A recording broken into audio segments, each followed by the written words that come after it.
What's up, everyone? I'm Coach D, and first of all, I want to thank you guys for continuing to support my page. I realize these are hostile times right now, and listening to someone pontificate over issues or an election that makes you upset isn't the easiest thing to do right now. So thank you for liking my content, sharing my content, commenting on my content, and subscribing to my page. I really do appreciate you guys.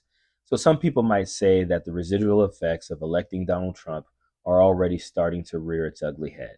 There's been a rash of racist text messages that have been sent out to Black people. And they've basically said things like, you're going to be working on a plantation, or you need to pick cotton, or whatever. And I want to point out, it's probably one of the worst crafted text messages that I've ever seen. The person doesn't have a good grasp of the English language. It might be coming from a bot farm or somewhere overseas, maybe somewhere here in America, but I'm not sure. But I will say this: there aren't many Black people who are surprised by this. I don't know too many Black people who don't have a story of blatant racism being thrown in their face. Donald Trump didn't create racism, but obviously racists have become more emboldened by his election.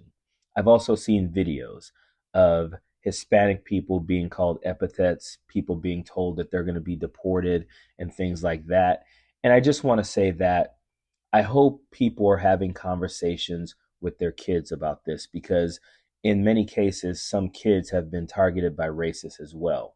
And I hope that conversation revolves around the fact that you do not stand for racism.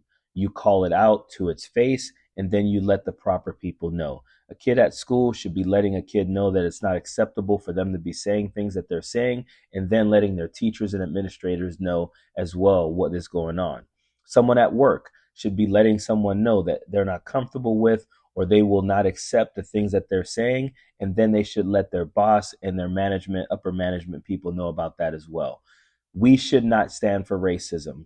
This election does not change that. I do not care if people have become more emboldened because they think that Donald Trump, is going to somehow, be a champion of their racism, or excuse their racism, or whatever.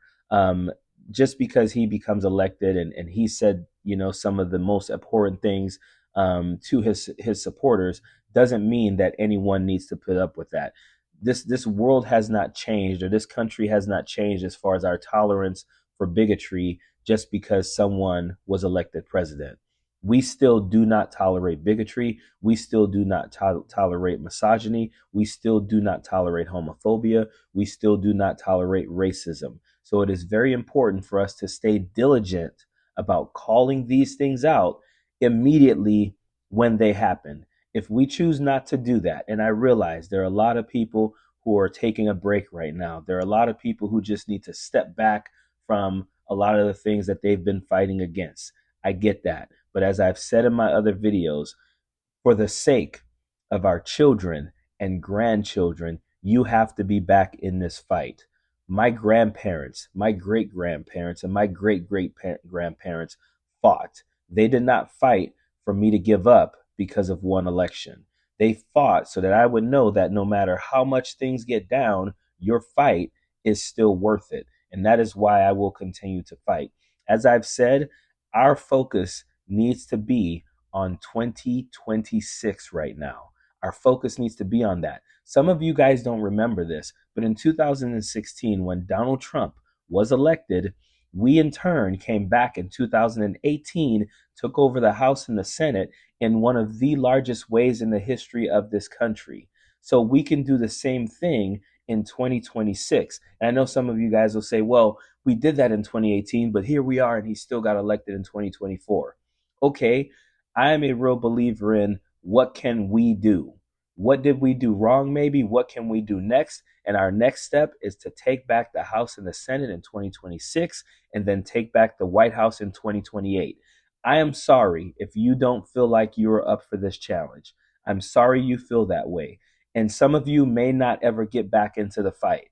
But I need most of you guys to be up for the challenge. I need you to stand with me. I need you to join me in making this our goal.